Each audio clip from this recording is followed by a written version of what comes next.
जय श्री राम। परम प्रिय मेरे भाई बहन, प्रभु के दिव्य प्राण प्रतिष्ठा महोत्सव की आप सभी लोगों को बहुत बहुत शुभकामनाएं।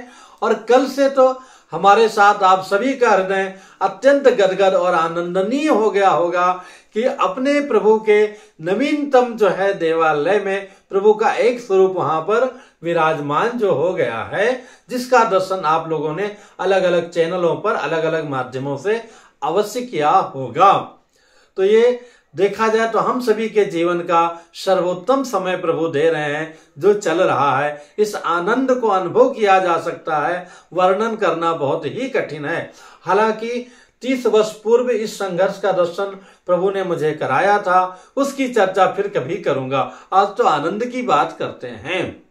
इसी आनंद में विघ्न डालने के लिए अनेक संगठन अनेक प्रकार से कुचक्र कर रहे हैं, प्रयत्न कर रहे हैं अच्छे से।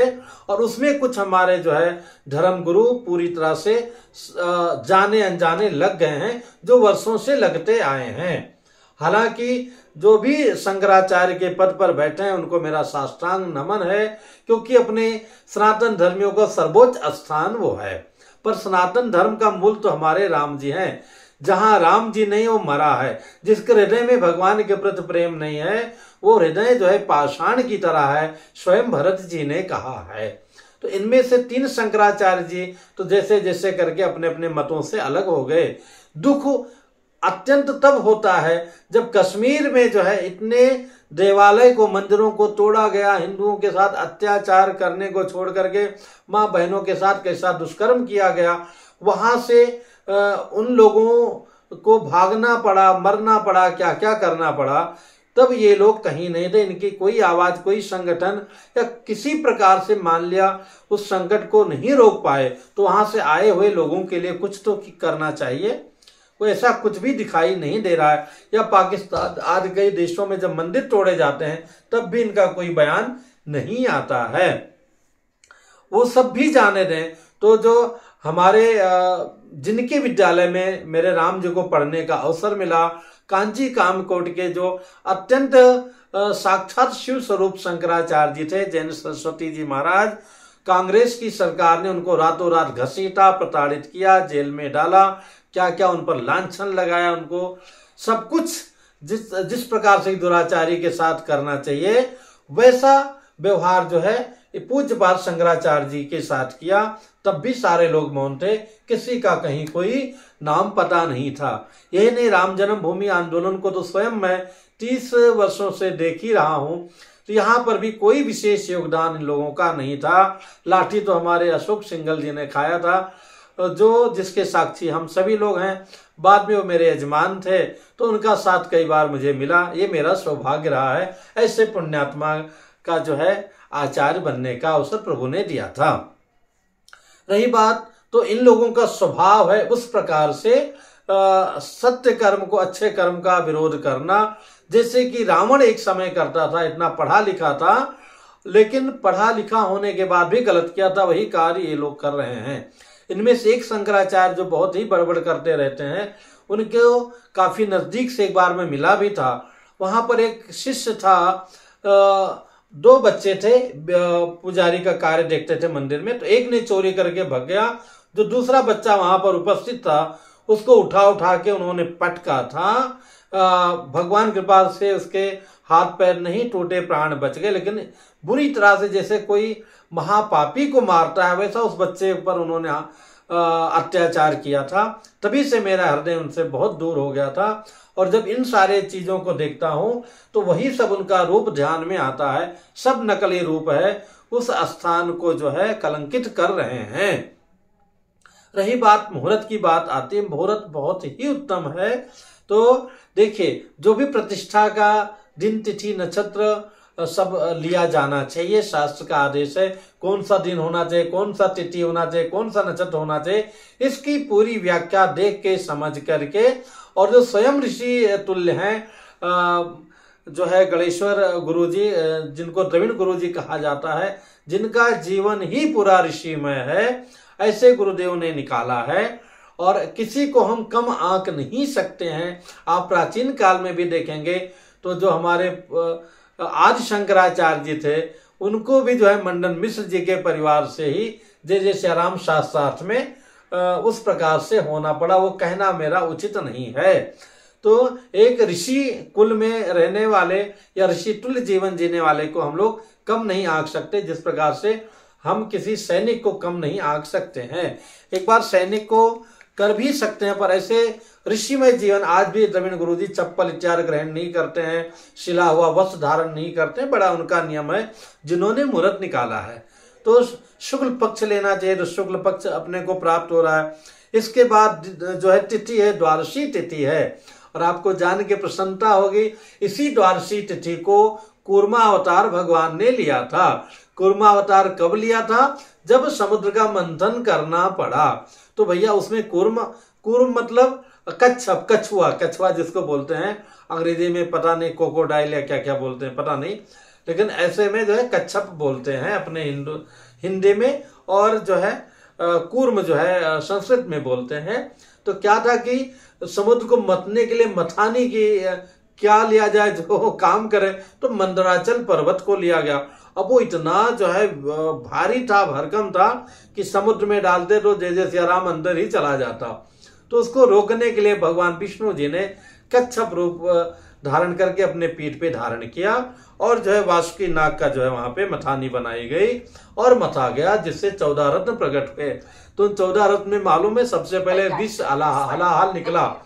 तो हालांकि विष को तो जो है शंकर जी ने पान किया था, और उन्हीं के गद्दी पर, नाम के गद्दी पर बैठे हुए वो अपने मुख से वमन कर रहे हैं, जिसकी हनुमान जी की कृपा से कहीं कोई इस युग में उसका प्रभाव नहीं पड़ेगा, पड़ता भी है तो नष्ट हो जाएगा। और अच्छे काम के पहले, अमृत के पहले तो विष निकलता ही है, यहाँ पर हमको शिक्षा मिलती है। तो यहाँ पर जो है मेरे भाई बहन, द्वादशी तिथि कूर्म द्वादशी है, तो ये बहुत ही उत्तम है। मृगशिरा नक्षत्र है। इसके बाद मेष लग्न मतलब चर लग्न होता है, तो मेष लग्न जो है 12:02 तक है। इसके बाद में जो है वृष लग्न है, तो वृष लग्न स्थिर लग्न माना जाता है, इसमें भगवान का मुख्य प्राण प्रतिष्ठा होगा। इसके बाद में आप होरा देखेंगे तो पहले मंगल का हो रहा है, फिर सूर्य का हो रहा है। तो ये भी मंगल जो है भूमिजा है, भूमिजा हमारी सीता मैया है, भूमि से प्रकट हुई है, और मंगल भी भूमि पुत्र है, तो दोनों भाई बहन हुए, तो इसलिए भी इसका एक विशेष महत्व बढ़ जाता है। और सूर्य का होरा बाद में प्राप्त होगा, तो सूर्यवंशी तो हमारे प्रभु हैं ही। इसके बाद में लग्न की बात करेंगे तो जो है लग्न भी बहुत उत्तम है। मेष लग्न है जो कि चर लग्न है। उसके बाद में वृष लग्न आ जाएगा, और नक्षत्र अश्लेषा नक्षत्र है, नहीं अश्लेषा नक्षत्र नहीं, मृगशिरा नक्षत्र है। और जैसे कि जो इनका पूरा चक्र बना उसमें गुरु की दृष्टि पड़ रही है। गुरु की दृष्टि पड़ने से बाकी सारे दोष नष्ट हो जाते हैं। सर्वत्राभिपः गुरु दृष्टि भी न दोषः, जहां गुरु जी की दृष्टि पड़ जाती है, गुरुदेव बृहस्पति की, वहां बाकी दोष नष्ट हो जाते हैं। और उनके पीछे पीछे केतु और शनि है, जो कि शत्रुओं का संहार करेंगे, जो भी इस आयोजन के पीछे कुदृष्टि डालेगा, यहाँ पर वो भी उनका वो करेंगे। और मध्याह्न काल में अभिजीत मुहूर्त है 12:27 से लेकर के 1:12 तक, तो ये भी बहुत ही उत्तम है। अभिजीत मुहूर्त में ही प्रभु श्री राम जी ने अवतरण लिया था। और मेरे भाई बहन, इस 7 दिवसीय अनुष्ठान है। तो जैसा कि बताया, जब 90 में ये कार सेवा हुई थी, और कार सेवा होने के बाद बहुत सारे कार सेवकों को जो है इन लोगों ने वीरगति प्रदान कर दिया, भगवान के यज्ञ में आहुतियां डाल दिया, उसकी चर्चा बाद में करेंगे। तो उन सबके कल्याण के लिए, लोगों को जोड़ने के लिए 40 दिवसीय यज्ञ हुआ था, जिसमें राजमाता सिंधिया जी जो है यजमान के रूप में थी। उस यज्ञ में भी इनके जो गुरु जी थे शंकराचार्य जी के, उन्होंने उस समय विधवा कैसे यज्ञ कर सकती है, उसका प्रकरण उन्होंने उठाया था, उसका भी समाधान हुआ था, यज्ञ पूर्ण हुई थी। और होते होते आज हम लोग दिव्य मंदिर के रूप में दर्शन कर रहे हैं। कहने के लिए तो हमारे ऐसा प्रधानमंत्री हजारों वर्षों के बाद मिलता है जो अपने को प्राप्त है। थोड़ा पोज कर दीजिएगा। ये प्रभु की कृपा ही है 11 दिवसीय सोचिए वो नियम स्वयं उन्होंने लिया है, और भी केवल नारियल जल पी करके एक ऋषि की तरह जीवन बिता करके वो धन्य हैं। उनके समर्पण को देखा जाए, इसीलिए सबरी माँ की आज सबसे अधिक चर्चा होती है भक्ति में, अथवा जो है विदुर विदुरानी जी की चर्चा होती है। उनको जो है विद्वता भगवान को नहीं चाहिए, उनको समर्पण चाहिए, उनको प्रेम चाहिए, उनको भक्ति चाहिए, जो हमारे मोदी जी योगी जी अच्छे से कर रहे हैं। क्योंकि अयोध्या की स्थिति को बहुत निकट से मेरे राम जी ने देखा है। तो मेरे भैया, जो प्राण प्रतिष्ठा का जो मुख्य यजमान बनाया गया होगा वो तो किसी अन्य को बनाया गया होगा, वो हमें पता नहीं है। और ये पूरा का आयोजन जो है प्राण प्रतिष्ठा का 7 दिवसीय चल रहा है, मतलब 16 जनवरी से लेकर के 22 जनवरी पर्यंत। तो इसमें एक ही दिन में कुछ होता नहीं है, ये सारी बातें बहुत कम चर्चा होती है। ये बहुत विशाल ये यज्ञमय कार्यक्रम हो रहा है, जहां हमारे कई सारे बंधुजन उसमें आचार्य के रूप में कार्य कर रहे हैं, कुछ वेद पाठ के रूप में कार्य कर रहे हैं। तो सर्वप्रथम जैसा कि प्रायश्चित होता है, जल यात्रा होती है, इसके पश्चात में गणेश जी का पूजन होता है, पुण्यावाचन इत्यादि होकर के, वास्तु पूजन होकर के, फिर जो है अग्नि स्थापन करके, ग्रहों का पूजन करके और अनिवार्य आहुतियां दे करके, उसके पश्चात जो है प्राण प्रतिष्ठा का कार्यक्रम प्रारंभ होता है, मुख्य कार्यक्रम। तो उसमें सर्वप्रथम जो हमारी मूर्तियां प्रभु की रहती हैं, उन सारे मूर्तियों को घृत लेपन होता है। उसके बाद कर्म कुटी कर्म बोलते हैं। कर्म कुटी कर्म ये होता है मेरे भाई बहन, जैसे कि आप ऑपरेशन थिएटर में जाते हैं तो शून्य कर दिया जाता है, आपको बिल्कुल वस्त्र विहीन या वैसा कर दिया जाता है। तो वैसे ही होता है कर्म कुटी कर्म, थोड़ा अलग तरह से है कि आंखों में पट्टी बांध दी जाती है, पूरा प्राण का संचार होने तक वो पट्टी बंधी रहती है। तो कर्म कुटी होने के पश्चात में फिर अलग अलग देवताओं का पूजन होता है। उसके बाद में सर्वप्रथम जो है प्रभु का जो है अन्नाधिवास होता है। एक अन्न में, अथवा यहाँ तो हर प्रकार के अन्न में भगवान को रखा जाएगा। उसके पश्चात में फिर पूजा पाठ हवन इत्यादि चलता रहता है। फिर वहां से निकाल करके जलाधिवास होता है, मतलब मूर्ति को पूरे जल में भिगो के पूरा डूब जाए ऐसे जल में रखा जाता है। उससे फिर निकाल करके फिर औषधि इत्यादि में किया जाता है, गीली औषधियों में, फिर शुद्ध जल में, फिर गंगा जल इत्यादि में, फिर अलग अलग नदियों के जल में किया जाता है। ये सब होने के बाद में भगवान को फिर वस्त्र इत्यादि पहना करके, अथवा उनको वस्त्राधिवास कराया, वस्त्र पे लेटाया जाता है। उसके बाद में पुष्पाधिवास होता है, फूलों में लेटाया जाता है, इत्राधिवास होता है। इसके पश्चात में भगवान को फलाधिवास इत्यादि होता है, मिष्ठान्नाधिवास होके सब होके फिर लास्ट में शय्याधिवास होता है, शय्या की तरह उनको पूरा लेटाया जाता है, सारी चीजें होती। फिर अगले दिन उनका पूजन करके उठा करके, और उसके पश्चात में विशेष महास्नान होता है, अलग अलग जलों से, अलग अलग औषधियों से, अलग अलग मंत्रों से। विशेष इसमें कम से कम 91 कलश रहते हैं, मिनिमम 91 कलश रहते हैं।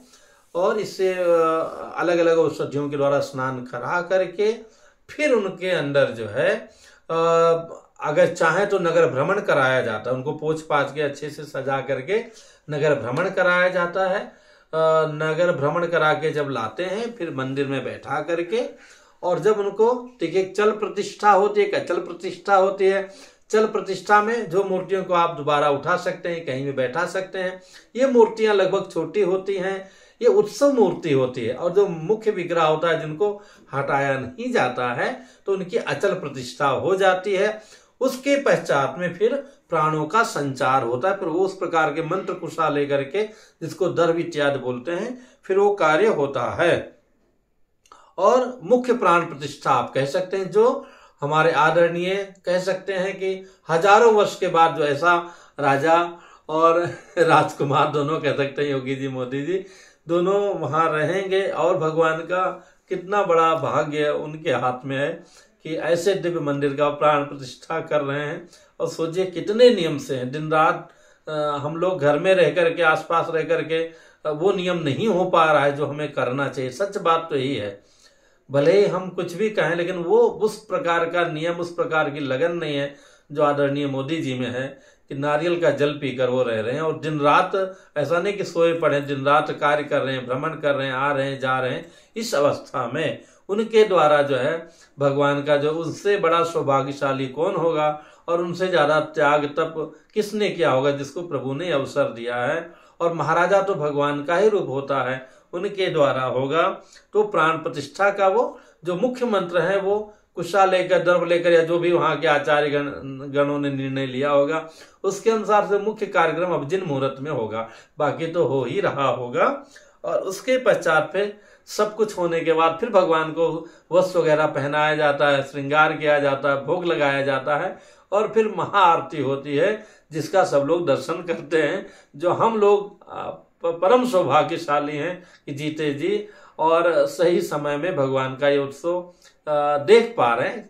नजदीक से देखना या यहाँ देखना कोई अंतर नहीं, होना चाहिए, हो वही बड़ी बात है। जैसे माँ होती है, बच्चा उसका खुश रहे, वो पढ़े लिखे सुंदर स्कूल जाए, वो उसी में खुश रहती है। भाई उसी में खुश रहता है कि उसका भाई डीएम बन गया, एसपी बन गया, ये बन गया। वैसे हम लोग उसी में मगन है कि प्रभु का हमारा कार्य हो रहा है, और टीवी में और जहां भी चाहेंगे दिखाई भी देगा। इसका हम सभी को उत्सव मनाना चाहिए, स्वयं मानना चाहिए कि हम यजमान हैं, हमारे प्रभु हैं, हमारे राम जी हैं, उनकी प्रतिष्ठा हो रही है, उनका उत्सव हो रहा है। बाहरी रूप से के साथ में हमको अभ्यंतर भी कम से कम उस दिन तो हमें नियम धर्म से रहना ही चाहिए। रोज नहीं रह सकते हैं, अभी भी 3 दिवसीय नियम है, ले सकते हैं, नहीं उस दिन तो हमें नियम धर्म से खास करके जब तक प्राण प्रतिष्ठा ना हो जाए तब तक तो व्रत करना ही चाहिए। पुनः मिलूंगा मेरे भाई बहन, तो इसलिए कोई भी मन में ये ना लाए मुहूर्त वगैरह, सब बहुत उत्तम है, सारा कुछ सर्वोत्तम रूप में हो रहा है, कहीं कोई संदेह नहीं है। चारों वेद के विद्वान वहां हैं, चारों वेदों का पारायण हो रहा है, यज्ञ हो रहा है, और उसी के उपलक्ष्य में एक अलग प्रकार का यज्ञ का बहुत भव्य आयोजन अयोध्या जी में हो रहा है, और उससे भी बड़ा आयोजन आगे होगा। तो इसलिए जितना हो सकता है, जैसा होना चाहिए, प्रभु राम जी की इच्छा से श्री हनुमान जी महाराज करा रहे हैं, और वो राम काज है भैया, तो उसमें हमें आनंद लेना है। अपने घरों में झंडा लगा दें, मैं भी लगा रखा हूँ, लगा नहीं पाया हूँ, झंडा लगा दें, सजा दें, जितना भी हो सकता है, मोबाइल की दुनिया से बाहर आकर के भी करें। पुनः मिलूंगा प्रभु की प्राण प्रतिष्ठा के पहले भी, और भी वहां से संबंधित जो जानकारियां देने का प्रयत्न करूंगा। जय सिया राम।